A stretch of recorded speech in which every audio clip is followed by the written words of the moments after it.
அதாவது இந்த ஹதீஸ் வந்து பார்த்தீங்கன்னா, ஒபாதா பின் சாமித் அவங்க வந்து தன்னுடைய ரலியல்லாஹு அன்ஹு அவங்க தன்னுடைய பிள்ளைக்கு வந்து ஒரு அறிவுரை செய்கிறாங்க. அபூதாவுதில் பதிவு செய்யப்பட்டிருக்கக்கூடிய ஹதீஸு, ஹசன் தரத்தில் இந்த ஹதீஸ் பதிவு செய்யப்பட்டிருக்கு. இன்னும் மற்ற ரிவாயத்துகள், சஹீஹான ரிவாயத்துகளும் இருக்குது. என்ன சொல்கிறாங்கன்னா, யா புனைய, என்னுடைய மகனே, இன்னக லன் தஜித தஅம ஹகீகத்தில் ஈமான், ஈமானுடைய உண்மையின் சுவையை அதாவது இந்த பின்வரக்கூடிய விஷயத்தை அறியாத வரையில் அதை உணர முடியாது. ஈமானுடைய யதார்த்தத்தின் சுவையை பின்வரக்கூடிய விஷயத்தை அறியாத வரை அடைய முடியாது. என்னது? அன்னமா அசாபக லம் யகுன் லியுக்தியக, எது உன்னை வந்து அடைந்ததோ அதை உன்னை விட்டு அடையாமல் இருந்ததில்லை. எது உன்னை வந்து அடைந்ததோ அதை உன்னை வந்து அடைந்ததாகவே இருந்தது, அடையக்கூடியதாகவே இருந்தது, அதை உன்னை விட்டு தவறக்கூடியதாக இருக்கவில்லை. எது உன்னை விட்டு தவறியதோ அது உன்னை வந்து அடையக்கூடியதாக இருக்கவில்லை.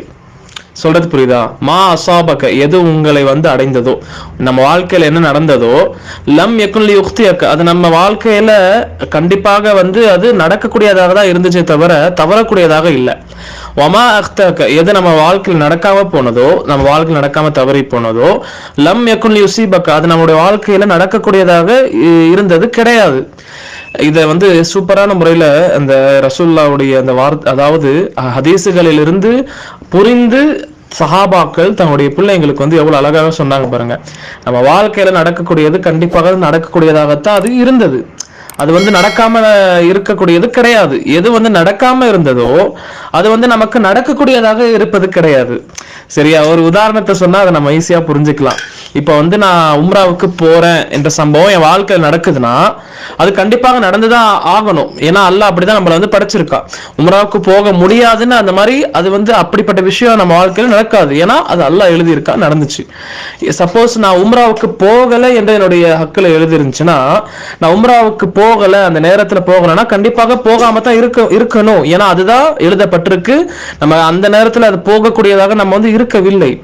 அப்போ இதுதான் புரிஞ்சுக்கணும். ஏன்னா அவங்க சொல்றாங்க, அதுக்கப்புறம் நபிகள் நாயகம் ஸல்லல்லாஹு அலைஹி வஸல்லம் இடத்துல நான் கேட்டிருக்கேன், ரசூலுல்லாஹ் என்ன சொன்னாங்கன்னா, இன்ன அவ்வல மா கலக்கல்லாஹுல் கலம, அல்லாஹ் கலம், அதாவது அல்லாஹ் முதலாக எதை படைச்சானா கலம், எழுதுகோலை படைச்சா. ஃபகால லஹு, அந்த எழுதுகோள் இடத்துல அல்லாஹ் சொன்னா, உக்துப், எழுதுகோள் இடத்துல அல்லாஹ் என்ன சொன்னா, நீ எழுதுவீராக அப்படின்னு சொல்லும் போது, கால ரப்பி, அந்த கலம் எழுதுகோள் கேட்டுச்சு, இறைவா, மாதா அக்துப், நான் எதை எழுத? கால உக்துப் மகாதிர குல்ல ஷைஇன் ஹத்தா தகூம ஸாஅ, மறுமை நாள் வரக்கூடிய வரையிலே இருக்கக்கூடிய எல்லா நிகழ்வுகளையும் எழுது. கதர்னா அதுதான், அதாவது ப்ரீ டிஸ்டைன் டிகிரின்னு அப்படின்னு சொல்லுவாங்க, முன்னரே தீர்மானிக்கப்பட்ட விதிகள். இதை வாழ்க்கையில் நடக்கக்கூடிய இன்சிடென்ட்ஸா இருக்கட்டும், நம்ம பேசக்கூடிய பேச்சுக்கள், செயல்கள், இல்லை நம்ம மேல வரக்கூடிய நிகழ்வுகள், இது எல்லாமே வந்து கதர்ல வந்து அடங்கும். நம்ம ஹயாத் ஃபுல்லாவே வந்து பாத்தீங்கன்னா அது வந்து கதர். அல்லாஹ் என்ன சொன்னா, அதாவது எல்லா விஷயத்தினுடைய அந்த கதரை, மறுமை நாள் வரை நடக்கக்கூடிய எல்லா விஷயத்தினுடைய கதரை எழுது அப்படின்னு அல்லாஹ் அல்லாஹ் வந்து சொன்னா அப்படின்னு சொல்லிட்டு, யா புனைய, என்னுடைய மகனே, இன்னி சமீத்து ரசூலுல்லாஹி ஸல்லல்லாஹு அலைஹி வஸல்லம் யக்கூல், அல்லாஹ்வுடைய தூதர் ஸல்லல்லாஹு அலைஹி வஸல்லம் சொன்னதை நான் கேட்டிருக்கேன். மன் மாத அலா கைரி ஹாதா, யார் வந்து இதை நம்பிக்கை கொள்ளாம இறந்துருவாரோ, ஃபலைஸ மின்னி, அவர் என்னை சார்ந்தவர் அல்ல அப்படின்னு அல்லாஹ்வுடைய தூதர் ஸல்லல்லாஹு அலைஹி வஸல்லம் வந்து சொல்லியிருக்கிறாங்க. அப்போ வந்து இதுதான் நம்ம வாழ்க்கையினுடைய யதார்த்தம். மிக முக்கியமான விஷயம், நம்ம வந்து கதர் என்று சொல்லக்கூடியதை நம்பணும். கதர்னா முன்கூட்டியே தீர்மானிக்கப்பட்ட விதி. அதாவது அல்லாஹ் வந்து அவன் இறைவன், அவன் எல்லாமே அவனுக்கு தெரியும். அந்த இல்ம், அவனுடைய இல்ம் என்பது அது விரிந்தது, பறந்தது, இது அல்லாஹ்வுக்கு தெரியும். சரியா? அது வந்து அல்லாஹ்வுக்கு சுருக்கமாகவும் தெரியும், விளக்கமாகவும் தெரியும். எப்படி அல்லாஹ்வுக்கு தெரியும்னா, சுப்ஹானல்லாஹ், ஹதீசுகள்ல சில ரிவாயத்துகள்ல வருது, அல்லாஹ்வுக்கு எது நடந்ததோ அதுவும் தெரியும், எது நடக்கிறதோ அதுவும் தெரியும், எது நடக்க இருக்கிறதோ அதுவும் தெரியும்.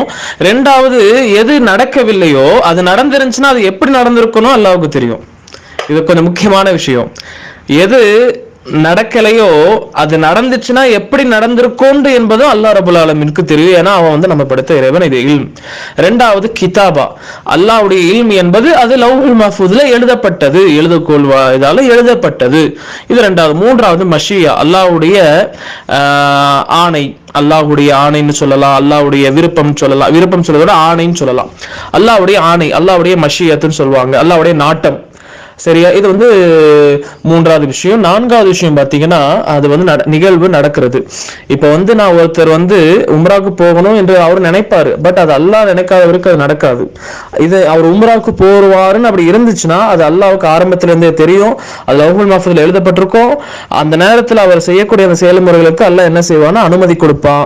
அல்லாஹ் அனுமதி கொடுத்த பிறகு அவர் வந்து உம்ராவை மேற்கொள்வார். இதுதான் வந்து வாழ்க்கையின் யதார்த்தம். இதை நம்ம வந்து புரியணும், இதை நம்ம ஏற்றுக்கொண்டு புரிந்து கொண்டு போகணும். இதுதான் வந்து முக்கியமான விஷயம் என்பதை நம்ம வந்து புரிஞ்சுக்கணும். அல்லாஹ் போதுமானவன். அஸ்ஸலாமு அலைக்கும் வரஹ்மத்துல்லாஹி வபரகாத்துஹு.